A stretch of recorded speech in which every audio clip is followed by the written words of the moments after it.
గౌరవ సభ్యులు తన్నీరు హరీష్ రావు గారు. సార్, ఈరోజు గౌరవ మంత్రి గారు 691 కోట్ల రూపాయల బిల్లులు పెండింగ్లో ఉన్నాయని చెప్పారు. రాష్ట్రంలో మీరు చూస్తే అధ్యక్ష, బడా కాంట్రాక్టర్లకు మాత్రం బిల్లులు వస్తున్నాయి. చిన్న కాంట్రాక్టర్లకు ఇప్పుడు ఒక సంవత్సర కాలం నుంచి 691 కోట్ల రూపాయలు ఇవ్వకుండా సర్పంచులను ఎంపీటీసీలను ఈ కాంగ్రెస్ ప్రభుత్వం గోసపుచ్చుకుంటా ఉంది అధ్యక్ష.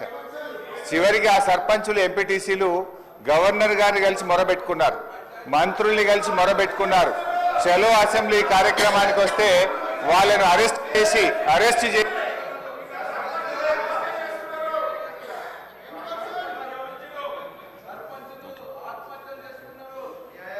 స్పీకర్ సార్, సభను కొంచెం ఆర్డర్లో పెట్టండి.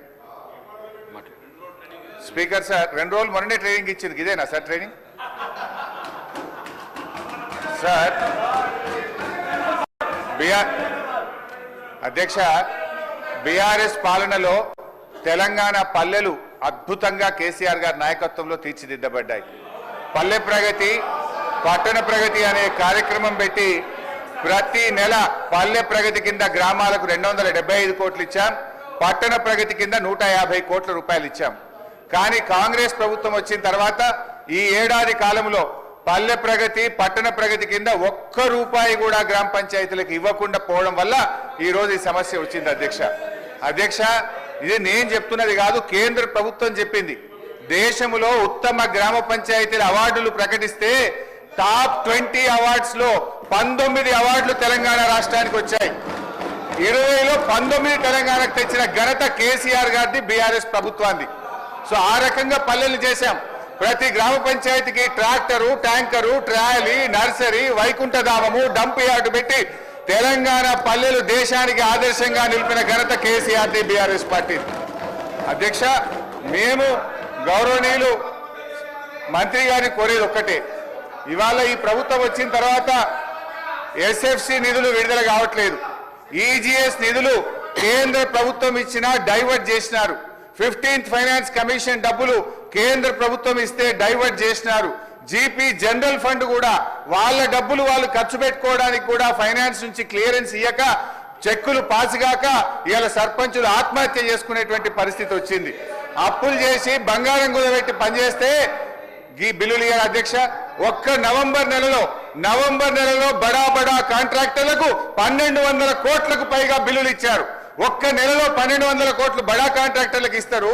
ఈ చిన్న కాంట్రాక్టర్లు 5 లక్షలు 10 లక్షలు చేసిన సర్పంచులు, ఎంపీటీసీలు, జెడ్పీటీసీల మీద ఎందుకు పగబట్టి కక్షతో వాళ్ళని ఇబ్బంది పెడుతున్నారని చెప్పి నేను ఈ రోజు ప్రభుత్వాన్ని అడుగుతున్నా అధ్యక్ష. ఈ రోజు పరిస్థితి ఏమైంది? గ్రామ పంచాయతీలకు రెగ్యులర్ గా ఇవ్వాల్సిన నిధులు ఇవ్వకపోవడం వల్ల చివరికి ఏం దాకా వచ్చిందంటే, అమెరికా దేశం తెలంగాణకు పోతే చికెన్ గున్యా వ్యాధులు వస్తున్నాయి, జాగ్రత్త అని అమెరికా దేశం ఆ దేశ పౌరులను హెచ్చరించే పరిస్థితి ఏర్పడ్డదంటే పల్లెల్ని ఏ రకంగా మీరు నిర్లక్ష్యం చేశారో అర్థమవుతా ఉంది. ఇప్పటికైనా ఇప్పుడు అమెరికా తెలంగాణ పోతే చికెన్ గున్యా వస్తుందని ఆ దేశ పౌరులను హెచ్చరించిందంటే ఇది మన రాష్ట్రానికి అవమానం, ఈ దేశానికి కూడా అవమానం. మీ పాలన ఆ రకంగా ఉన్నది. సో దయచేసి మేము కోరేది ఒక్కటే అధ్యక్ష, వీళ్ళు బిల్లులే కాదు అధ్యక్ష, ఎంపీటీసీలు, సర్పంచులు, జెడ్పీటీసీలు దిగిపోయి 9 నెలలు అయింది, ఇంకా వాళ్ళ జీతాలు కూడా పెండింగ్లు ఉన్నాయి.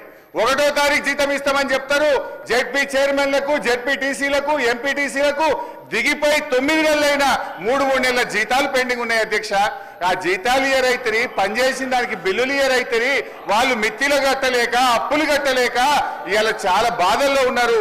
నేను సూటిగా మంత్రి గారిని అడిగేది ఒక్కటే, దయచేసి త్వరలో ఇస్తాము, తొందరలో ఇస్తాం కాదు అధ్యక్ష, స్పష్టమైన డేట్ చెప్పి గ్రామ పంచాయతీ ఎన్నికలు మీరు పెట్టబోతున్నారు, ఆ లోపు వాళ్ళ బిల్లులన్నీ కూడా క్లియర్ చేయాలని చెప్తా ఉన్నాం. మీ దాంట్లో ఏం చెప్పింది అధ్యక్ష? ఈరోజు ఇది మీ మేనిఫెస్టో, కాంగ్రెస్ పార్టీ మేనిఫెస్టోలో ఏం చెప్పింది అధ్యక్ష? రాజీవ్ గాంధీ గారు తెచ్చిన 73, 74 రాజ్యాంగ సవరణ ప్రకారంగా మీరు గ్రామ పంచాయతీలను బలోపేతం చేస్తామన్నారు, నిధులు విడుదల చేస్తామన్నారు.